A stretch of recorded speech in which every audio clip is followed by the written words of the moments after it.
Assalamualaikum warahmatullahi wabarakatuh.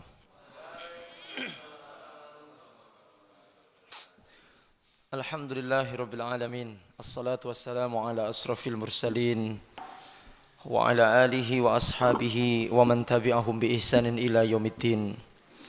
Rabbi israh li sadri wa yassir li amri wahlul 'uqdatam min lisani yafqahu qawli. Subhanaka la ilma lana illa ma 'allamtana innaka antal alimul hakim. Qala ta'ala a'udzu billahi minasy syaithanir rajim. Ya ayyuhalladzina amanu taqullaha haqqa tuqatih wa la tamutunna illa wa antum muslimun. Wa qala Rasulullah sallallahu alaihi wasallam, may yuridillahu bihi khairan yufaqihuhu fid din. Shadaqallahul azim wa sadaqa rasuluhul karim wa nahnu ala dzalika minasy syahidin. Amin ya rabbal alamin.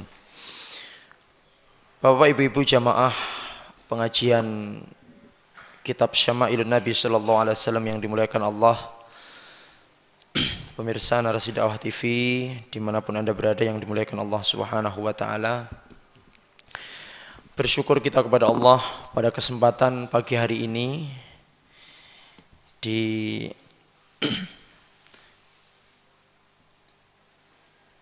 tanggal 18 ya. Iya, 19 kan niki dari tanggal gajian jenengan.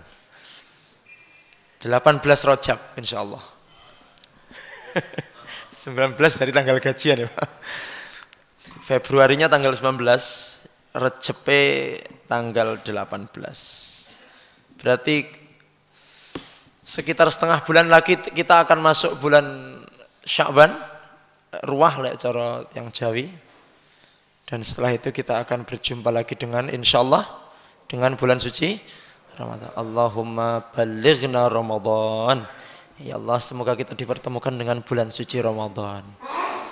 Dan yarhamukallah. Dan indahnya ngaji Syama'il di bulan Ramadan itu adalah tidak ada sarapan. Nah, indah ya? Indah. Alhamdulillah. Indah bagi panitia. Masalahnya buatan repot. Bapak Ibu hadirin yang dimuliakan Allah Subhanahu wa taala. Alhamdulillah kita pagi hari ini kembali dipertemukan Allah di dalam halaqah, di dalam pertemuan yang sangat mulia ini, yang insyaallah hari ini kita sudah memasuki edisi yang ke-69. Insyaallah sudah 69, berarti sudah 69 kali kita ngaji kitab Syama'il. Pripun pun tambah pinter apa dereng niki? Pun tambah alim? Alhamdulillah. Yes. Perubahan itu mungkin tidak kita rasakan, tetapi mungkin orang lain yang akan merasakan. Oh, tonggoku ki bar ben esuk-esuk setu kayak sregep ngaji kok malih wapi, malih lomo, malih sabar, malih grapya dan macam-macam. Makanya mungkin perubahan itu tidak panjenengan rasakan tetapi dirasakan oleh orang lain. Ya. Dan itu sebenarnya adalah manfaat dari thalabul ilmi. Kadang-kadang kita aku kok panggah bodoh ya. Nah, itu bagus itu, Pak. Sing bahaya ki aku moses ngaji Syama'il seleh swidak song malah tambah pinter ya. Nah, itu namanya sombong, itu tidak boleh ya. Jadi kalau kita merasa pinter, merasa berilmu ini tercela. Makanya selalu tawaduk seperti yang diajarkan Rasulullah SAW. Tawaduk, rendah diri. Ya, tidak boleh merasa pandai dan merasa pintar. Orang lain yang akan merasakan itu. Tetangga jenengan, istri jenengan, suami jenengan, ya, yang akan merasakan kemanfaatannya. Dan insya Allah kita juga akan merasakan kemanfaatannya fid dunya wal akhirah. Amin ya rabbal alamin. Nah, Bapak Ibu, kita akan melanjutkan pembahasan kitab Syama'ilun Nabi sallallahu alaihi wasallam yang pada kesempatan lalu kita berhenti pada judul Maja'a fi khuluqi Rasulillah sallallahu alaihi wasallam. Bab akhlaknya Rasulullah sallallahu alaihi wasallam. Kemarin sudah kita sampaikan bahwa Allah memuji Rasulullah di awal-awal kenabian dengan wa innaka la'ala khuluqin azim. Di awal kenabian Rasulullah sallallahu alaihi wasallam dipuji oleh Allah dengan wa innaka la'ala khuluqin azim. Itu di awal. Bagaimana dengan di tengah dan dengan di akhir? Tentunya semakin kesini akhlak Rasulullah semakin sempurna. Walaupun di awal juga sudah sempurna. Sama seperti panjenengan ketika menjadi guru awal-awal itu saya amatir. Cuman kita tidak mengenal istilah amatir pada Rasulullah karena Rasulullah langsung wa innaka la'ala khuluqin azim. Menjelang 10 tahun, 20 tahun menjadi guru, 50 tahun menjadi guru, itu ilmu kan sudah di luar kepala nggih. Profesor nggih, profesor, itu ilmunya sudah di luar kepala semua. Sehingga sulit diterima oleh mahasiswa biasanya.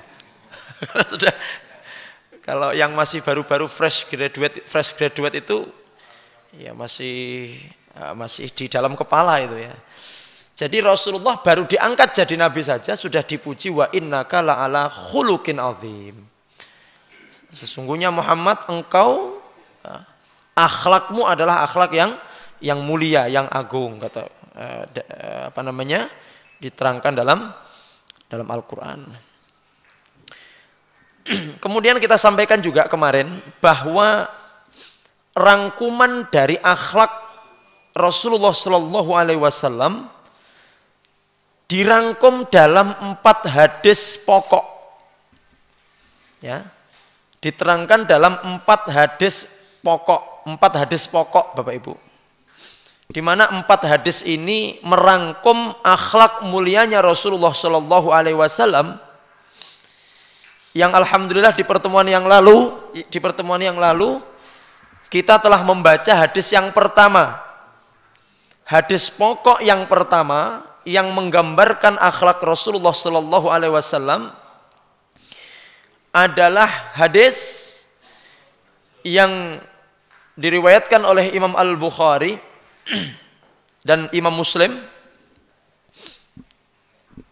Kalau dalam Sahih Al-Bukhari nomor 6475, dalam kitab Sahih Muslim di nomor 47 dari sahabat Abu Hurairah radhiyallahu taala anhu bahwasanya Rasulullah SAW bersabda, "Man kana yu'minu billahi wal yaumil akhir." Siapa yang adalah dia beriman kepada Allah dan hari akhir, falyakul khairan aw liyasmut. Hendaklah berkata yang baik atau agar diam. Jadi orang beriman itu hanya punya 2 pilihan dalam perkataan itu, dalam pembicaraan itu. Sekali lagi kami ulangi, orang-orang yang beriman hanya punya 2 pilihan. Kalau saya dan panjenengan merasa beriman, pilihan kita hanya 2. 1, berkata baik, atau yes kuitok. Kalau tidak bisa berkata yang baik, diam. Tidak ada pilihan yang ketiga. Kalau berkata yang tidak baik, tidak boleh. Kalau berkata yang tidak manfaat, tidak boleh. Pilihannya 2 saja. Berkata baik, falyakul khairan aw liyasmut. Terutama bapak-bapak. Oke? Karena bapak banyak bicara kan? Jenengan kok. Sing guyu malah sing buri, Pak. Oh, Pak Ustadz ini nyindir kami, Pak Ustadz. Bukan nyindir ya, memang bapak-bapak ini banyak omong ini kalau di warung kopi ya. Leneng jobo, leneng di rumah memang pendiam betul bapak-bapak ini, Bu. Bapak suami saya itu kalau di rumah diam aja, Pak Ustadz. Iya. Ya takut itu karena ini. Tapi kalau di luar ya podo ae, Pak ini. Jadi Bapak Ibu hadirin, pilihan orang beriman itu hanya 2. Kalau ndak ngomong yang baik ya diam, wis kuwi tok. Ketika kita tidak punya pilihan lain dan tidak mampu berkata yang baik, maka diam itu adalah lebih baik. Jadi diam itu dikatakan qalilun fa'iluhu, ya. Kemudian kathirun hikmatuhu. Diam itu sedikit perbuatannya ringan tetapi hikmahnya besar. Jadi menang nih Pak. Perbuatan yang ringan tetapi hikmahnya besar. Masya Allah. Okay. Tapi sekali lagi Bapak Ibu hadirin jamaah dan pemirsa, tidak harus selalu diam. Ya, kalau di mana-mana diam saja. Ini dikira bisu, nggih. Nah, diam itu ya pas ngaji ngeten iki diam. Nah, itu jadi menempatkan pada tempatnya. Baik. Hadis nomor 1 ini yang hadis pokok yang pertama ini juga mengajarkan kepada kita untuk berpikir sebelum berbicara. Pokoknya badhe ngomong sak ngomong, badhe ngendikan napa-napa niki dipikirin. Makanya dikatakan dalam mahfuzat itu kalau yang dipelajari anak-anak pesantren itu dikatakan fakir qabla an ta'zima. Pikirkan sebelum engkau berbuat sesuatu.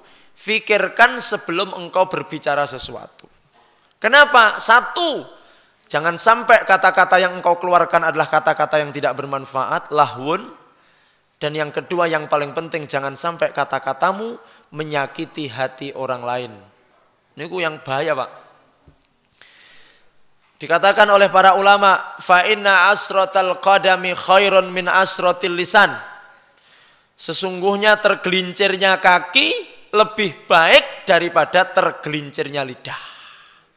Keplesene sikil kuwi luwih apik timbang keplesene ilat. Kalau kepleset kaki bisa dipijet, diurut, disangkal putung.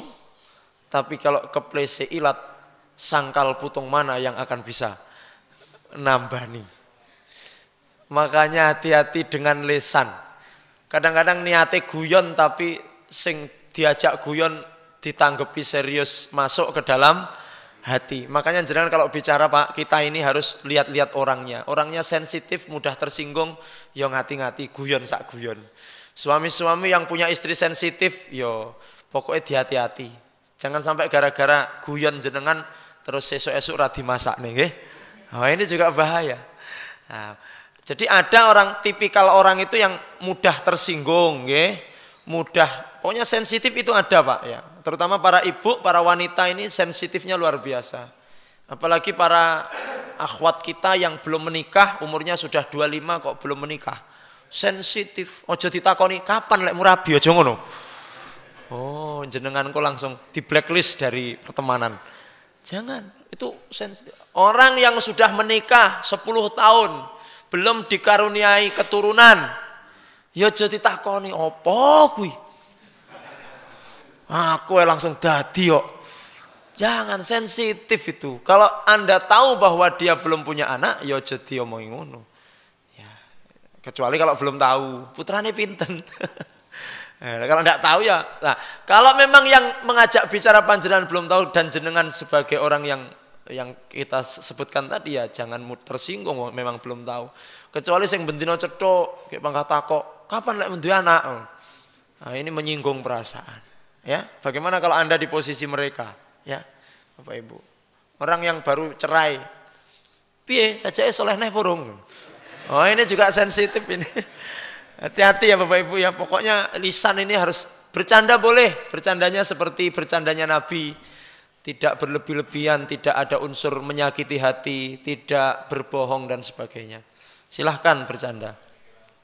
Fikirkan sebelum berbicara. Ceramah ngeten iki berat, Pak. Ngene iki salah ngomong ngene jamaah sesuk mutung ra teko. Pernah Ustaz? Oh, sering. Gara-gara salah ngomong akhirnya, "Loh, mana Bapak ini?" "Enggak mau Ustaz, enggak mau datang." "Kenapa?" "Jenengan sindir e. Jenengan kenei."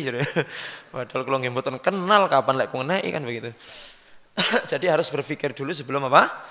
Berbicara. Hati-hati Bapak Ibu. Termasuk tanda orang yang bijak itu adalah selalu menakar apa yang disampaikan. Man kana yu'minu billahi wal yaumil akhir falyakul khairan aw liyasmut. Monggo. Diunjuk Pak, ingkang sampun kantuk. Awas ada semut.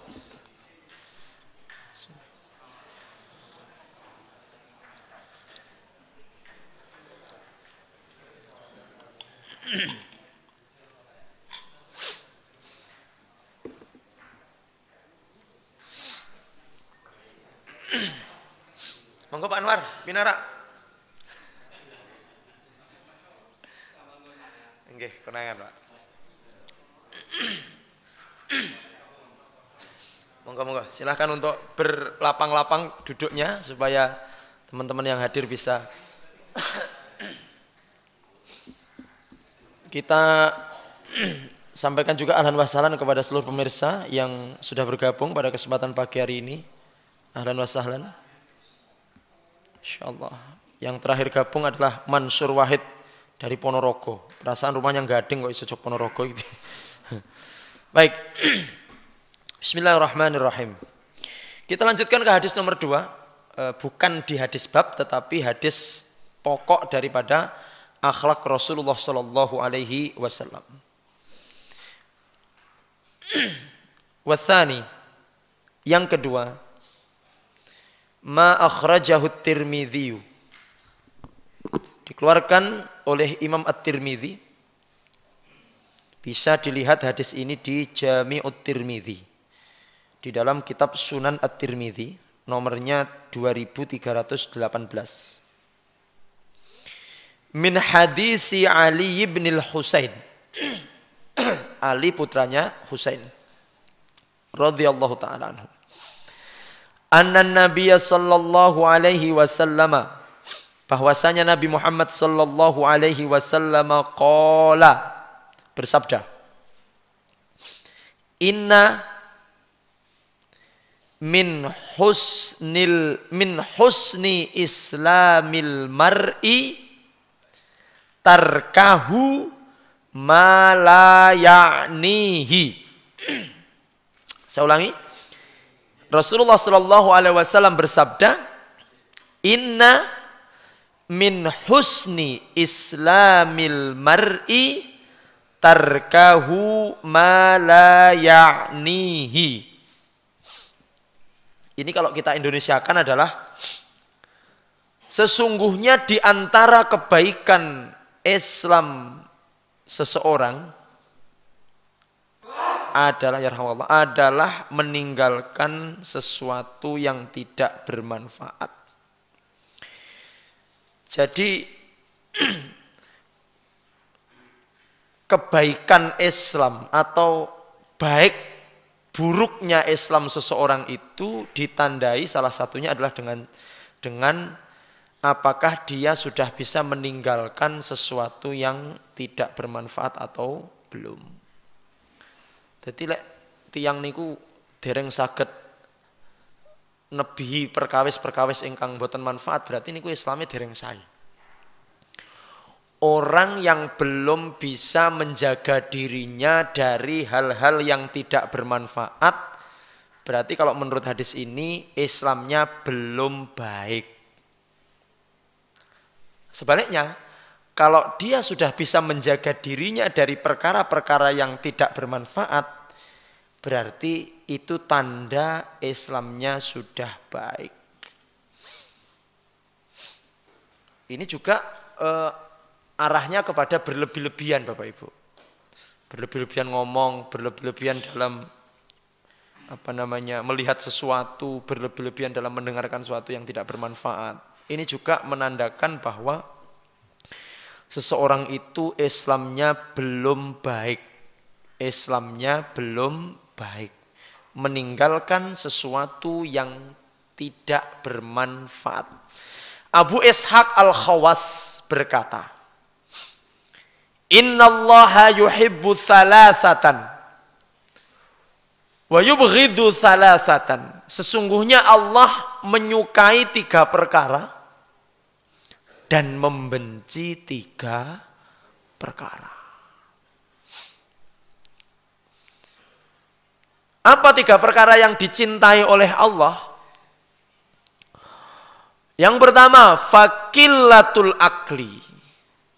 Yang dicintai oleh Allah adalah sedikit makan. Napa? Jenengan banget nggih.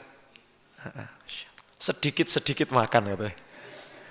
Rek jenengan ini sedikit makan apa sedikit-sedikit makan? Lah ya lemu-lemu. Sedikit makan. Masyaallah. Dan ternyata Bapak Ibu, kenapa sih Allah cinta kepada orang yang sedikit makan? Ya Allah, hari ini terbukti ya. Dari sisi kesehatan, orang yang makannya sedikit niku sehat. Kalau orang yang makannya banyak niku rentan penyakit. Kalau orang dulu sakit karena kurang, sekarang orang sakit karena ya toh. Orang dulu itu busung lapar, kurang gizi. Karena kurang makan. Jenengan pernah merasakan begitu enggak? Zaman dulu? Pernah, Pak? Pernah, ya Allah. Kaliren.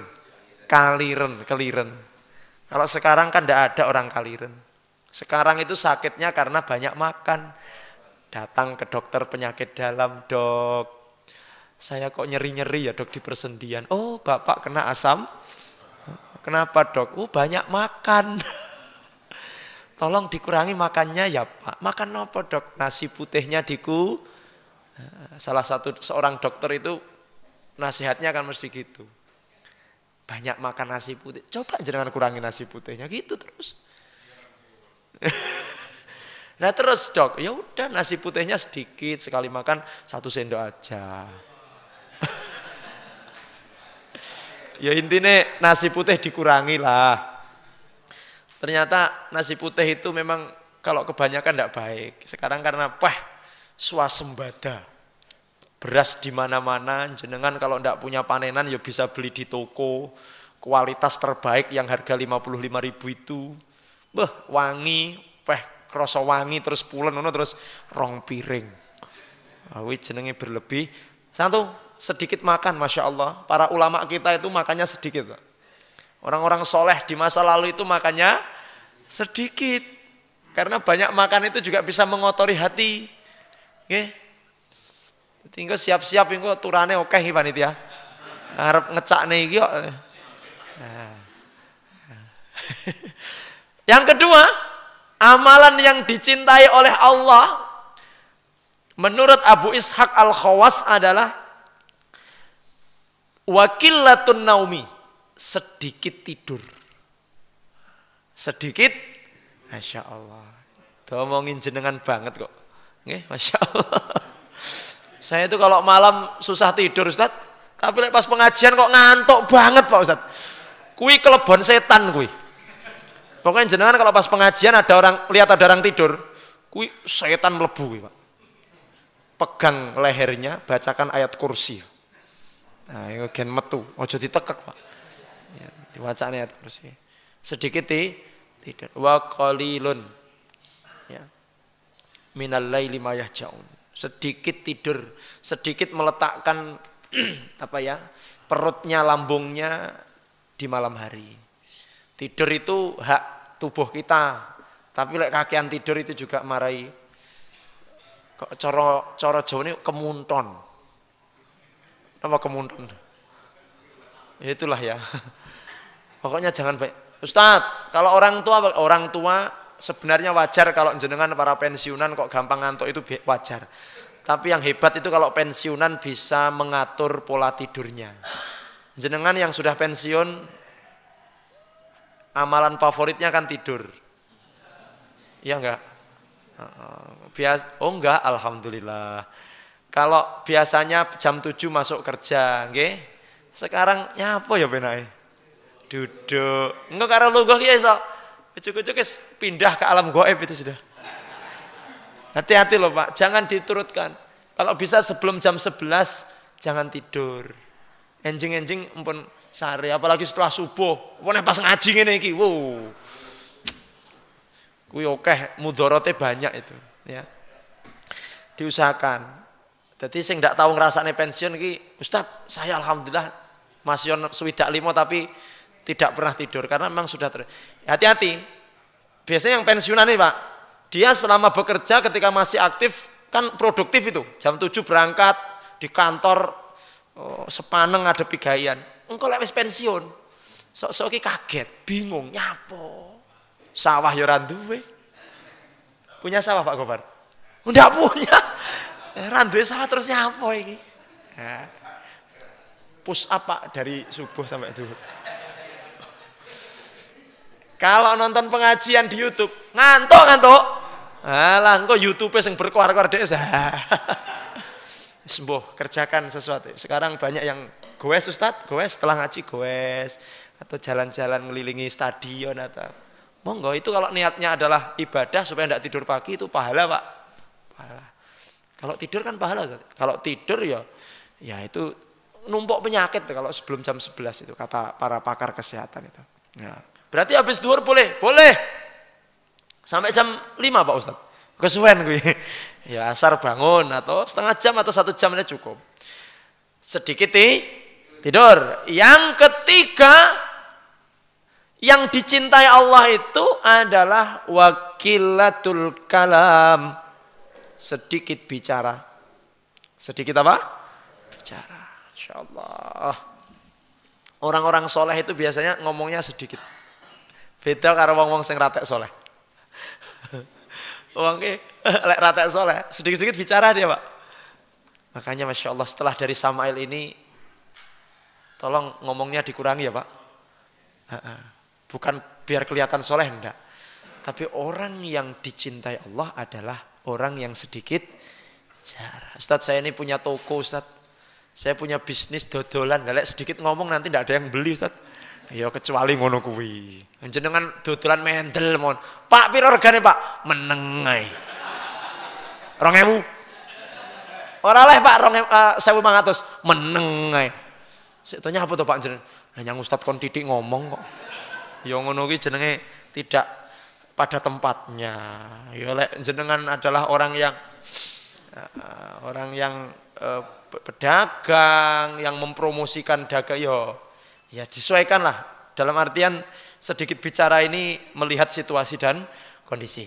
Wa amma ma yubghid, sedangkan yang dibenci oleh Allah ya kebalikannya.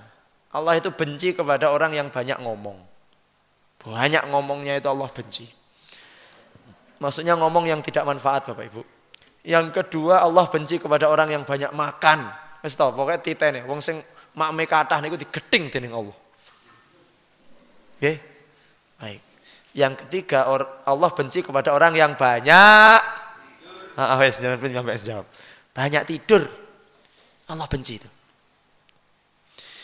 Ibnu Rajab Al-Hanbali mengatakan jika seseorang meninggalkan sesuatu yang tidak bermanfaat, kemudian dia menyibukkan dirinya dengan hal-hal yang bermanfaat, maka itu adalah tanda baik Islamnya. Menandakan bahwa Islamnya mendekati kesempurnaan. Apa kata Ibnu Rajab? Meninggalkan sesuatu yang tidak bermanfaat, menyibukkan diri dengan hal-hal yang bermanfaat. Sampun apa dereng panjenengan? Meninggalkan yang tidak bermanfaat dengan cara apa? Dengan cara apa? Menyibukkan diri dengan perbuatan yang bermanfaat. Bapak Ibu yang dimuliakan Allah, bagaimana caranya supaya saya bisa meninggalkan perkara yang tidak manfaat, Ustaz? Sibukkan dirimu dengan hal-hal yang bermanfaat. Ngaji ngene iki manfaat napa mboten? Sibuk napa mboten? Mila. Sibuk ngene iki lungguh karo ndomblong ngene iki. Nggih, sibuk Pak Ustaz. Saya tinggalkan Ustaz yang lain. Pagi ini Ustaz, kata ibu-ibu, seharusnya saya masak Ustaz. Tapi saya kalahkan masak saya datang ke pengajian. Lah terus pripun yang di rumah? Gampang Ustaz, bar pengajian mampir warung Pak Ustaz. Maksudnya untuk yang di rumah yang tidak ikut ngaji. Ya sekali-kali begitulah ngerejekeni wah. Atau boleh enggak bungkus? Dari sini boleh bungkus enggak? Boleh. Boleh itu loh kata panitia. Nanti bilang sama panitia, panitia, ini di rumah ada 1 jatah yang tidak ikut ngaji. Bungkus boleh enggak? Oh, boleh. Oh, yang penting cukup nggih. Kalau ora cukup ya bahaya mesakne. Baik. Jadi Bapak Ibu hadirin yang dimuliakan Allah, bagaimana cara meninggalkan perkara yang tidak manfaat? Sibukkan dirimu dengan hal-hal yang bermanfaat. Masya Allah. Bingung Ustaz, mau ngapain ini Ustaz? Wong bingung kok mau ngapain? Ustadz mau ngapain ya? Sudah, kalau tidak ada kerjaan, ambil Quran, buka Quran, baca Quran. Sibuk itu. Ustadz bingung mau ngapain jam 8, belum sholat duha. Ambil air wudhu, sholat duha. Tengah malam bingung ra iso turu, klesak-klesik piye Ustaz iki karya. Ambil wudu, salat tahajud.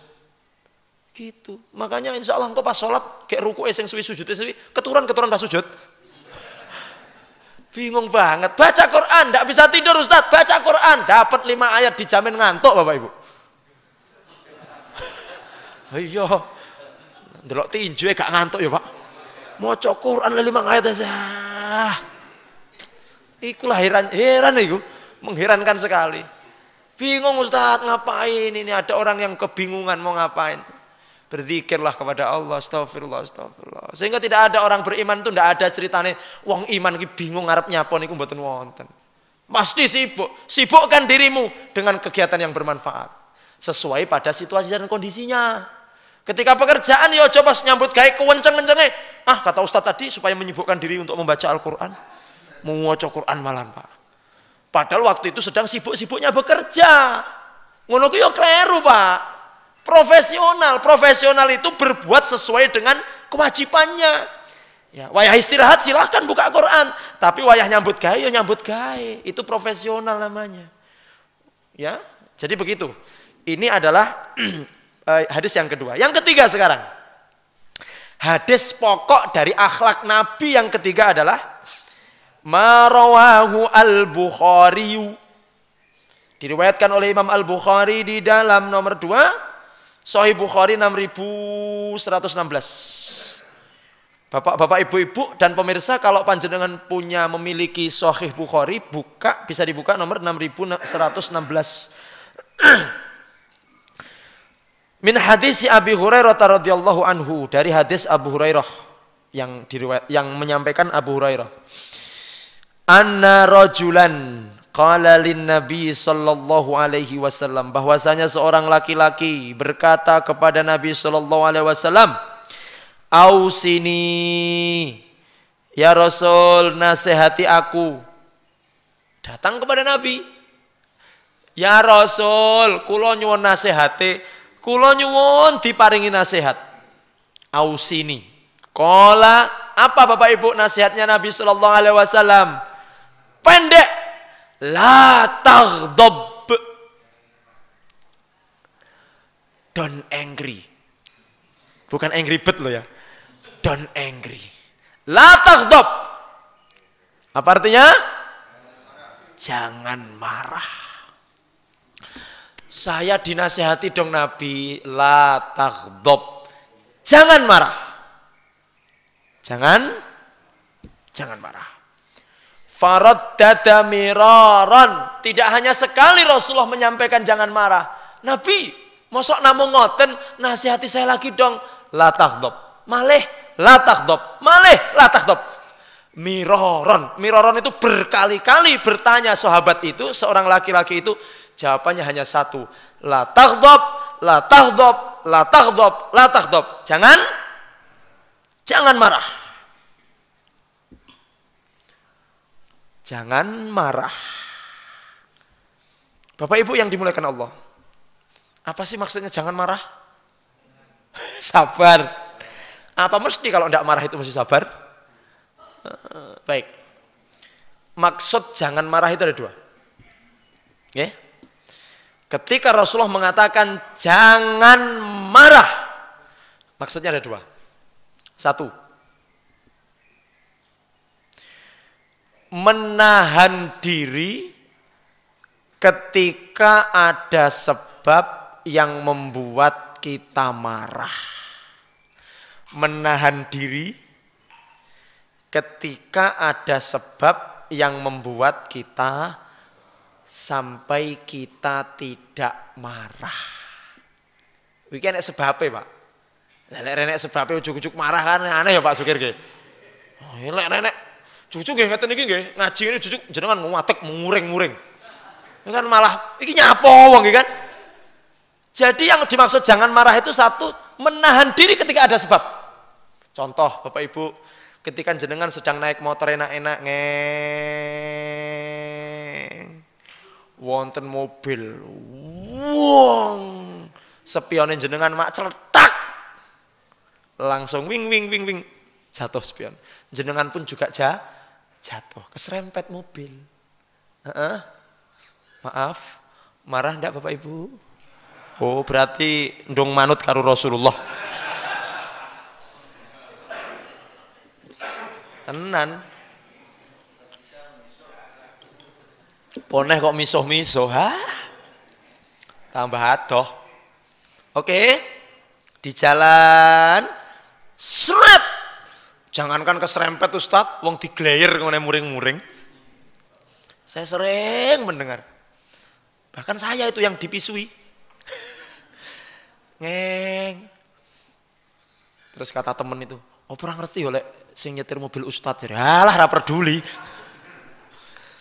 Ngeng, wah langsung keluar kalimat thayyibah. La ilaha illallah. Ngono sira apa-apa. Baik, kondisi begini marah enggak Bapak Ibu? Kemudian yang nyerempet berhenti. Terus dia maaf nggih, kula kesusu. Badhe teng pundi? Niki pun jam 7:05, wayahe ceklok. Kula sik neng kene terus ndreng. Baik, Bapak Ibu. Dalam posisi seperti itu marah enggak Bapak Ibu? Enggak marah. Pak, umpama Pak. Jenengan umpamane mencari-cari dompet. Loh, dompetnya ndi? Dompetnya ndi? Ora temu. Baane neng jero tase ibu. Dibuka karek dompete ilang duwite. Sapa iki? Kata ibu, kula Pak. Nyanti duitku. Aduh Pak. Stangge tuku. Lek blonjo sik apik Pak. Nggih tuku daster Pak. Skincare Pak. Endi Bu turane? Mboten wonten. Marah ndak Pak? Hah? Marah. Orang ngerti wong lanang angel golek duit, nukani skincare. Nah ini kan kalau saya beli skincare kan bapak juga seneng kan gitu ya. Istri juga begitu. Naudzubillah ada suami yang mamanya berselingkuh. Suaminya kabur dari rumah ikut seorang wanita. Bareng ngono masa wis let rong sasi mulih unu. Bu.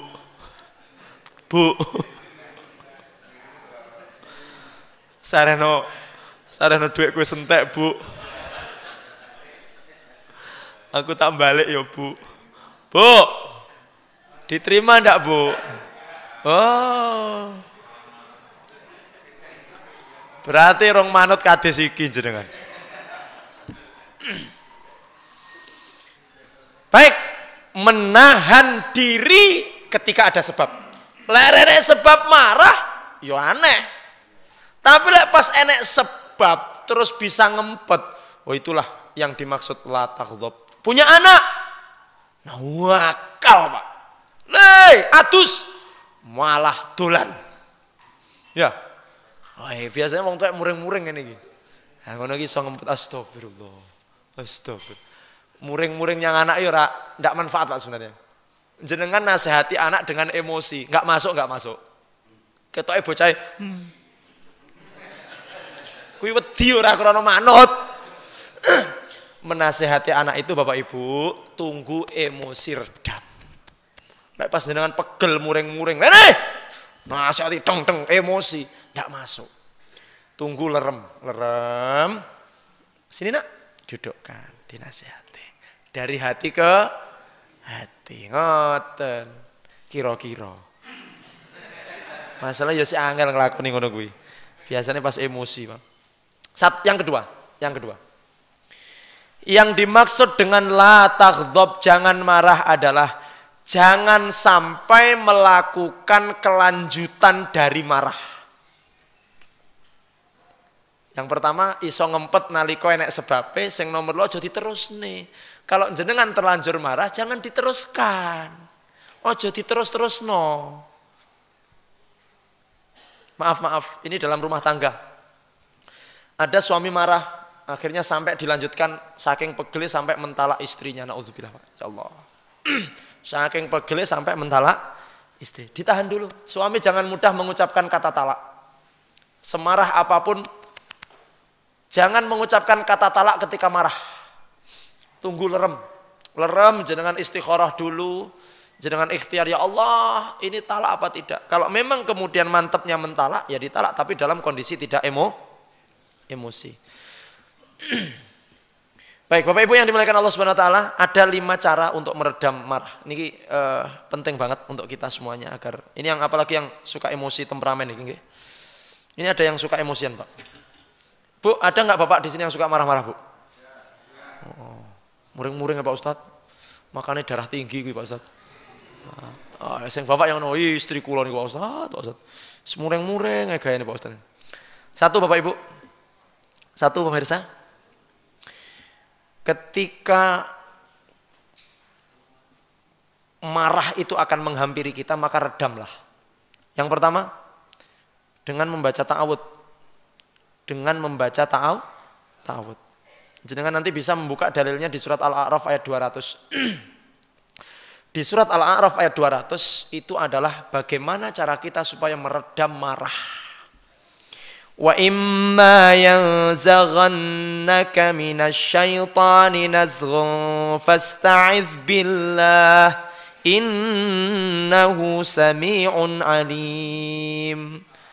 Dan jika setan datang menggodamu dengan membuatmu marah, maka berlindunglah kepada Allah, sesungguhnya Dia Maha mendengar, Maha mengetahui. Pokoknya arep pegel baca apa? A'udzubillahi minasyaitonirrajim.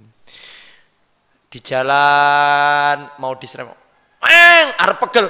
A'udzubillahi minasyaitonirrajim. Kadang-kadang malah maaf, kadang-kadang ya nyebut kalimat apik tapi tidak pas.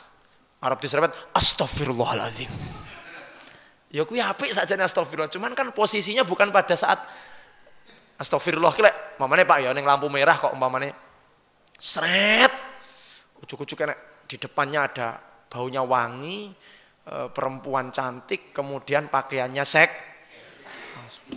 astagfirullah. Walhamdulillah. Walhamdulillah Bu katanya. Alhamdulillah. Langsung Pak. Ketika subhanallah. Ketika astagfirullah. Apalagi ini sudah mulai tergoda. Ya Allah. Langsung lirik sing buri. Aduh kok ora kaya sing buriku kuwi. Istighfar astagfirullah. Langsung nunduk. Langsung apa? Ora kok astagfirullah. Astagfirullah. Karo ngene terus. Kuwi jenenge ngapusi. Astagfirullahaladzim. Nunduk Pak nggih, nunduk ya Allah. Bukan karena apa-apa. Bukan hanya ketika jenengan ada kiri kanan ada jamaah lainnya pas kontur dari Samael ya di perempatan Pasar Pon ada pemandangan indah di depan. Di samping kiri kanan ada jamaah. Astagfirullah. Lek renek kiri kanan. Ngene. Ayo jangan. Bertakwa itu ya berbuat baik dalam keadaan bareng-bareng ataupun sendiri, itu namanya takwa nggih. A'udzubillahi minasyaitonirrajim. Niku setan loh, setan. Setan saya itu nih. Baik. Yang kedua, untuk meredam amarah itu yang kedua adalah asumtu. Diam. Oke, Bapak Ibu. Rasulullah SAW bersabda di dalam hadis riwayat Ahmad, wa idza ghadiba ahadukum falyaskut. Jika salah seorang di antara kalian marah, maka diamlah. Bu, kalau Anda marah kepada suami apa? Diam. Dan ini luar biasa. Ibu-ibu biasanya sudah begitulah. Pokoknya jangan titeni ya Pak. Kalau ibu diam berarti sedang mboten Pak, sariawan niku istri kula. Bu diam ya Bu ya. Suami diam berarti tandanya marah. Keluarga yang solih-solihah, suami istri yang ngerti agama ketika marah diam. Berarti nek suami istri tukaran, bengok-bengok nggih. Berarti kuwi urung ngaji niku, Pak. Kok wis ngaji kok banggah tukaran bengok-bengok nih, berarti pas ngaji turu. Ya ngono. Keluarga yang sakinah, maaf, keluarga yang soleh, keluarga yang menurut tuntunan agama ketika marah itu diam. Suami yang pengertian ketika melihat istrinya diam, beri waktu sejenak untuk diam. Ojo meneng terus jenengan godo, jenengan becek, tambah meneng niku mangke. Tunggu waktu yang tepat ketika panjenengan ingin bercanda, tunggu ketika raut wajah sudah bisa dilihat. Ketika istri sedang puncak-puncaknya emosi, ojo diguyoni. Ki engko lemper karo ulek-ulek mencolot. Ojo diguyoni. Pokoknya ngenteni kalau sudah redam kan kelihatan kayak ibu-ibu ini. Halo ibu, halo. Kan ketok ketika sedang masih emosi maupun tidak, ngono ki kena didelok. Oh, sudah redam. Ayo diguyon didik-didik nggih Pak nggih. Apa dituntun yang toko emas ngoten insyaallah. Itu hilang emosinya. Bapak-bapak, Anda sangat bisa untuk muring-muring bisa karena Anda lebih superior daripada seorang wanita. Sehingga kadang-kadang laki-laki itu bisa KDRT, naudzubillah min dzalik. Tapi ketika Anda bisa menahan itu dengan diam, Masya Allah. Beruntunglah istri-istri yang punya suami kalau marah diam. Padahal mereka itu bisa saja loh menggunakan ininya bisa, wong awakmu ki lek gelut karo aku jelas menang aku. Tapi ketika ada suami yang ketika marah itu diam, Masya Allah, itulah tanda suami yang soleh. Nggih Pak, jenengan nggih men delek marah Pak. Allah tenanan. Bu nggih, bibar niki jenengan titeni. Lek sik mureng-mureng jenengan catet kirim surat teng mriki. Ustaz, suami kula niku yo ning ngarep dhewe sakjane Ustaz lek ngaji.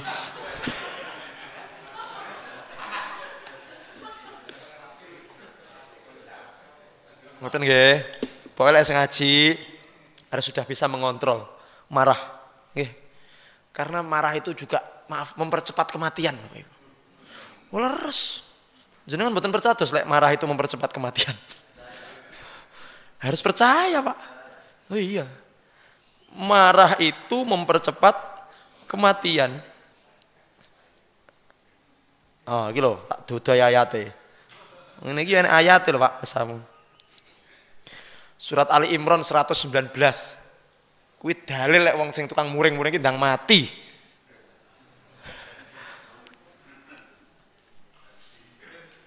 Saestu niki.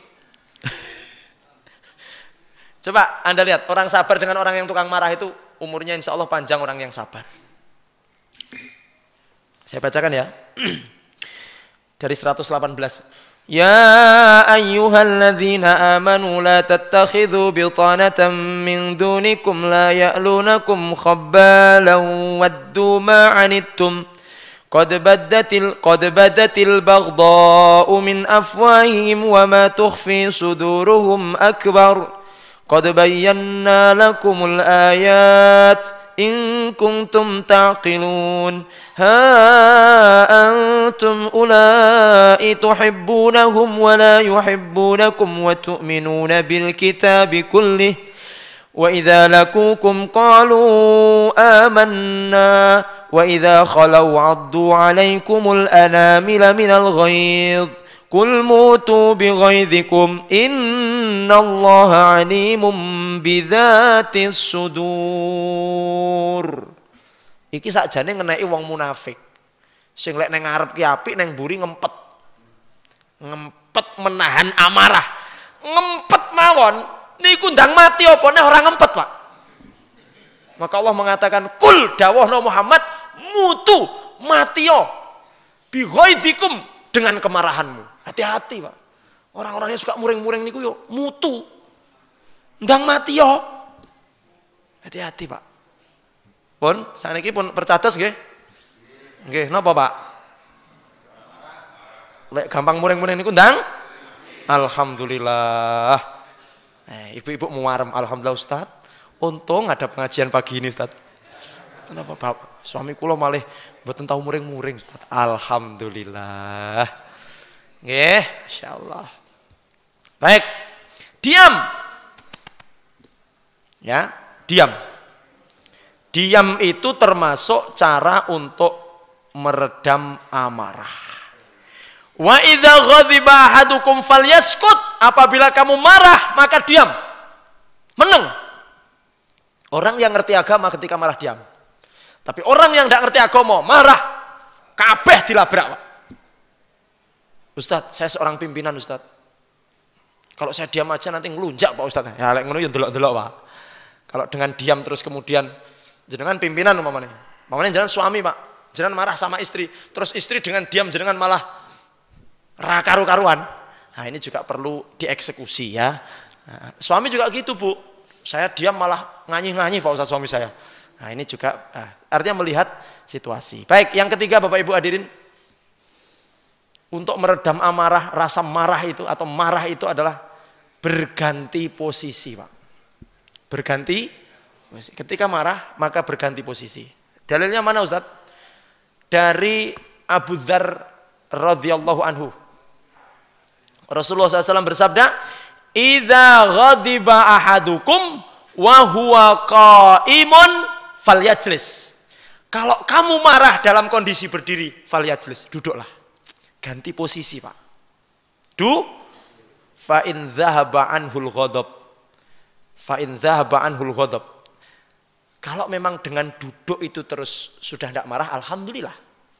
Tapi sudah duduk panggah marah bagaimana? Wa illa falyattaji. Kalau dengan duduk masih tetap marah, maka berbaringlah. Bukan tidur, ngeletak, Pak. Lek ngeletak, ya keturunan oleh HP, Pak, rasa pegel nih. Kalau dengan ngeletak masih marah, tidak ada terusannya di sini, Pak. Wudu sholat. Jadi kalau marah, ganti posisi, Pak. Oke. Baik, yang keempat. Nah, ini terusannya yang ketiga tadi. Mengambil air wudu. Ketika marah, segera berwudu. Oke. Tadi ganti posisi, duduk, berbaring. Kalau berbaring masih ambil air wudu. Oke. Innal ghadaba, kata Rasulullah, innal ghadaba minasyaiton. Sesungguhnya marah itu dari setan. Wa inna syaitona khuliqa minar. Dan setan itu diciptakan dari api. Wa innama tudfa'un naru. Sesungguhnya dipadamkan api itu bilma dengan air. Fa idza ghadiba ahadukum falyatawaddo. Kalau ada yang marah maka hendaklah berwudu. Yang kelima, terakhir dari wasiat Nabi sallallahu alaihi wasallam dari cara meredam amarah adalah Rasulullah berjanji, ini janji Rasulullah Bapak Ibu, diriwayatkan dari sahabat Mu'adz radhiyallahu anhu. Rasulullah SAW bersabda, "Man kadhama ghaidan wa huwa qadirun ala ayyunafidhahu, da'ahu Allahu azza wa jalla ala ru'usil khalaiqi yaumal qiyamati hatta yukhayyiruhu minal khuri ma sya'." Dengarkan baik-baik bagi orang-orang yang suka marah.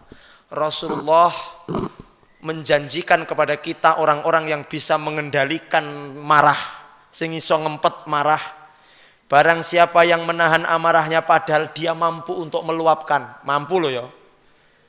Iso ngempet padahal dia mampu. Iki padha karo wong sing pengen wayuh dan mampu. Nek wong melarat wayuh kan ra mampu to, Pak. Sugih, asetnya triliunan, saged wayuh napa mboten, Pak? Tapi dia bisa menahan itu. Nah, niki ngono paribasane niku. Dia bisa marah dan dia mampu, Pak. Dia mampu, tapi dia menahan amarahnya itu. Kecuali kalau tidak mampu, contoh bawahan kepada atasan. Oke, jenengan guru, berani nggak muring-muring yang kepala sekolah? Wonten, Pak. Oh, masya Allah.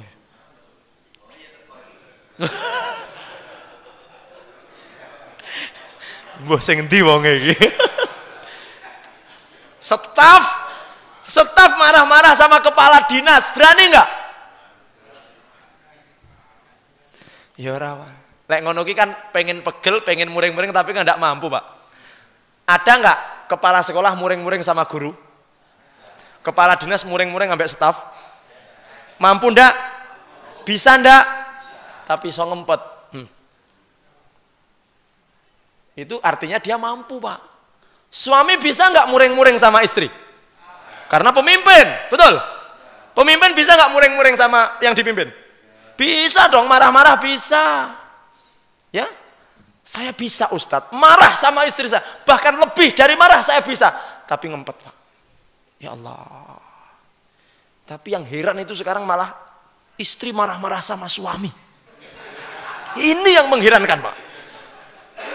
Bu, iki cara Jawane lek nang gone kantor, kepala kasih muring-muring yang gone kepala dinas. Niku wonten apa mboten ngoten niku, Pak? Oh, tapi neng omah ki enek Pak Ustad ceritane Pak Ustad. Ini kepala seksi rumah tangga, muring-muring karo kepala dinas rumah tangga Pak Ustad. Mampu.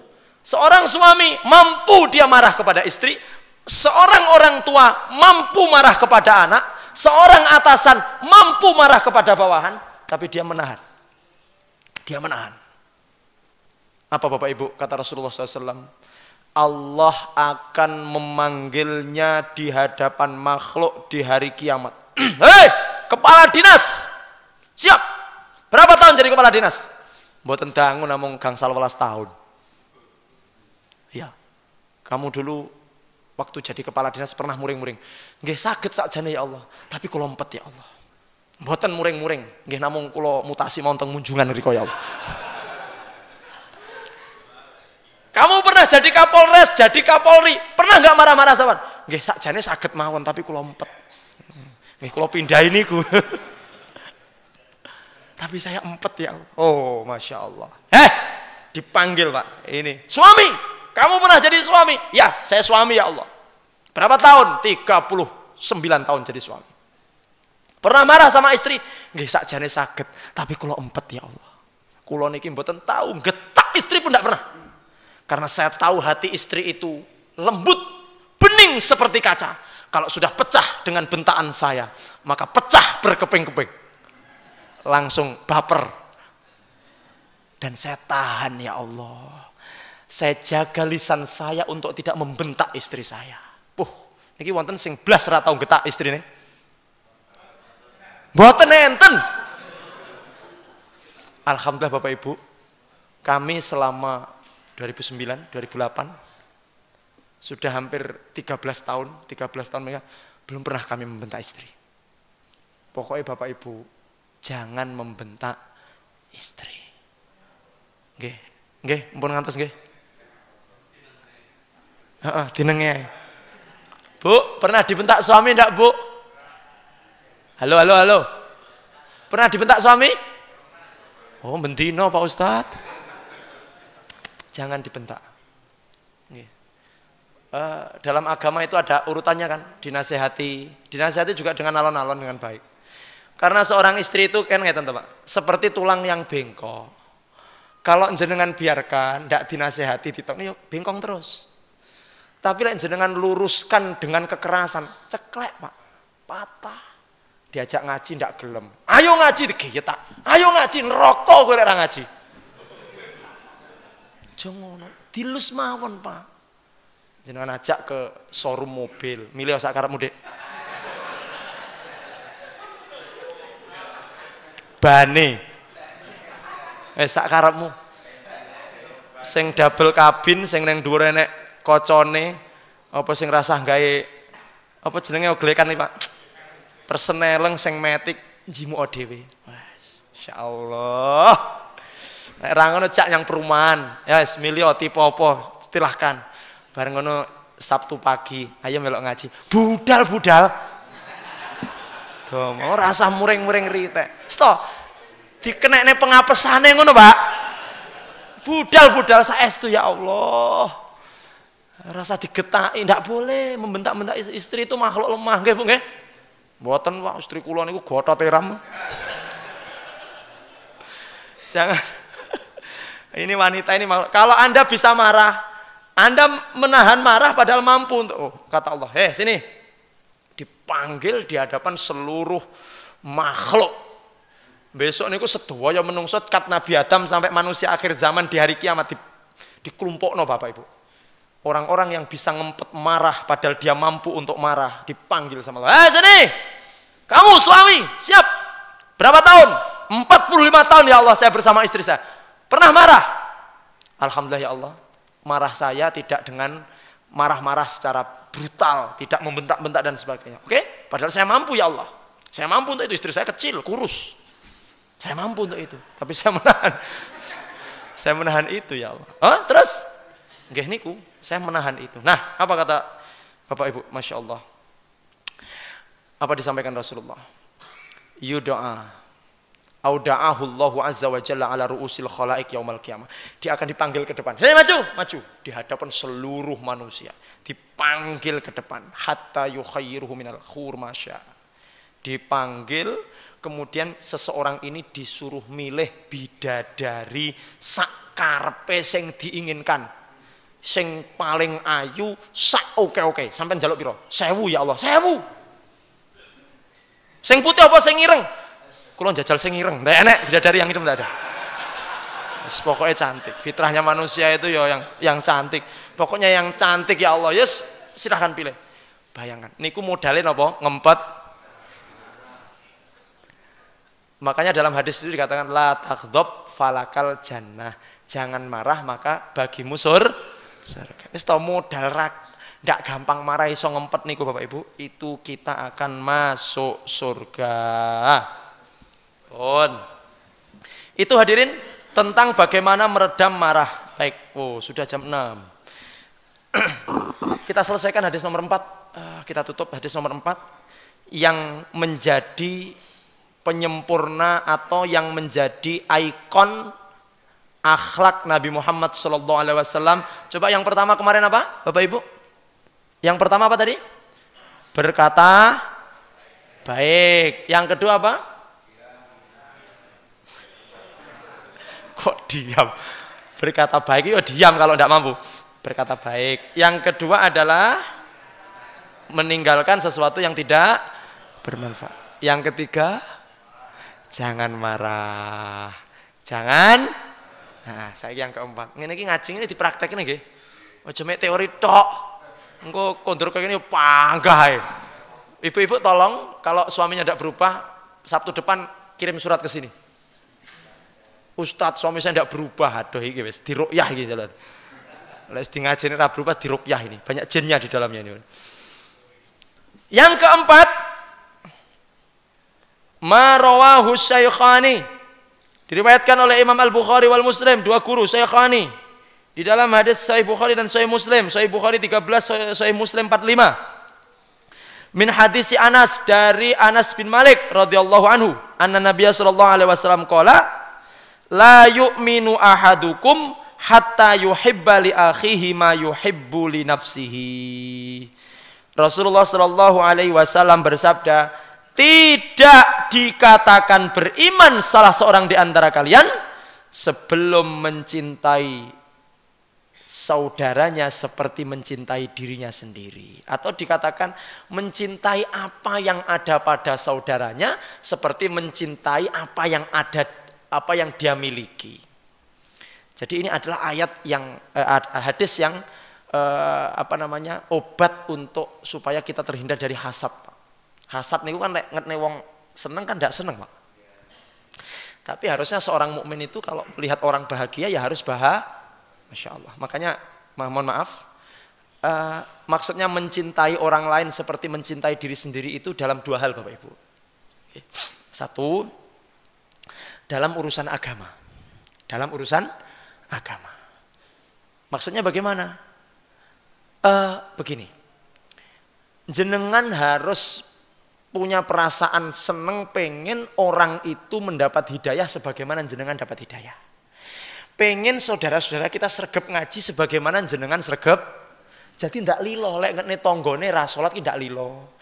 Lek ngene tanggane ndak gelem ngaji mboten lilo. Enek tanggane mlecing niku mboten, aku ndak lilo. Lek sampean gak salat terus besok nyemplung rokok, aku gak lilo. Aja malah seneng. Alhamdulillah, surga ra tek bek-bek banget. Nyapa kuwi kelong wong loro kuwi? Jangan begitu. Makanya melihat orang itu dengan pandangan kasih sayang. Jenengan ngaji ngeten iki ya, pamane mengo ngidul to mengo ngalor. Enek koncone sing rung melok, aja sinis.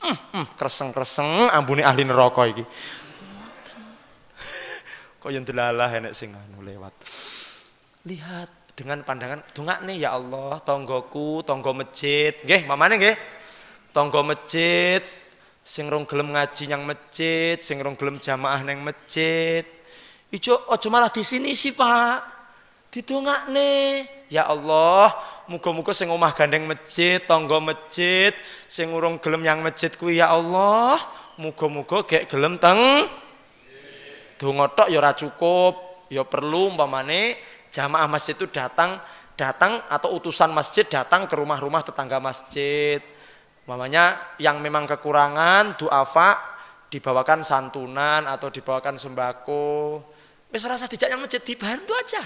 Ndak usah niki sarenipun kula bantu sesuk yang masjid ya aja ngono, Pak. Kleru niku. Seto jenengan baik kalau ada apa-apa di masjid diundang. Masya Allah. Itu. Jadi Bapak Ibu yang dimuliakan Allah Subhanahu wa taala, tidak rela kalau orang saudara kita itu tidak dapat hidayah. Niku yang pertama. Ndak lilo aku lek sampai dulurku nyemplung rokok, gak lilo aku lek sampai koncoku ndak selamat nang akhirat. Ini yang pertama. Dalam urusan agama dan ini wajib. Yang kedua Bapak Ibu, dalam urusan dunia. Kalau kita kaya, kita juga menginginkan lek iso tonggoku ya sugih. Kalau jenengan kecukupan, lek iso tonggoku ya kecukupan. Masya Allah, dengan berbagi, dengan memberi lapangan pekerjaan dan sebagainya. Itu yang dimaksud dengan hadis tidak sempurna keimanan seseorang sebelum mencintai orang lain seperti mencintai dirinya sendiri. Masya Allah, kita praktekkan semampu kita 4 hadis kunci ini. Hadis akhlak Rasulullah SAW ini Bapak Ibu yang dimuliakan Allah. Yang paling penting adalah bagaimana kita melakukannya pelan-pelan, step by step, sehingga nanti kita bisa betul-betul mengikuti Rasulullah SAW. Ada pertanyaan, Ustadz, istri di samping suami tidak di belakang kecuali sholat berjamaah nggih Ustadz? Istri di samping suami tidak di belakang. Iki pengen podo karepe iki. Maksudnya gini. Istri itu di samping bukan di belakang. Bapak-bapak nyun sewu, istri itu kalau pas jenengan sholat jamaah di belakang atau di samping jenengan? Ini yang bertanya ini, Ustadz berarti istri itu posisinya di samping suami kecuali sholat berjamaah. Jadi karepe iki Bu, Bapak Ibu. Yo podo ngoten nggih. Ya ndak, tetap istri itu adalah tanggung jawab suami. Kalau di samping kan malah nganyih-nganyih kok. Dikandani ra gelem ndak, tetap di belakang. Dalam artian dia manut kepada suami. Ngoten Bu. Kemudian sampun pun ngoten mawon. Bapak Ibu yang dimuliakan Allah, alhamdulillah kajian kita pada kesempatan hari ini telah selesai dan Bapak Ibu yang penting apa yang kita baca ini kita amalkan semampu kita, sedapat mungkin, sehingga betul-betul kita menjadi orang-orang yang memperoleh kebaikan fid dunya wal akhirah.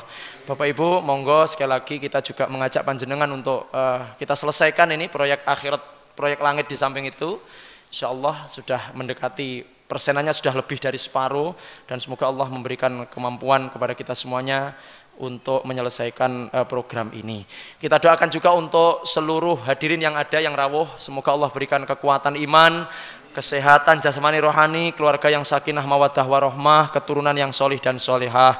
Kepada panitia, kepada donatur, kepada takmir masjid semuanya, semoga Allah berikan kemampuan, kebaikan, kesehatan lahir dan batin. Dan mari kita akhiri kajian kita pagi hari ini dengan membaca kafaratul majlis. Subhanallah wa bihamdihi, la ilaha illa anta, astaghfiruka wa atubu ilaik. Insyaallah bertemu lagi di kesempatan yang selanjutnya. Billahi taufik wal hidayah. Mohon maaf atas segala kesalahan. Wassalamualaikum warahmatullahi wabarakatuh.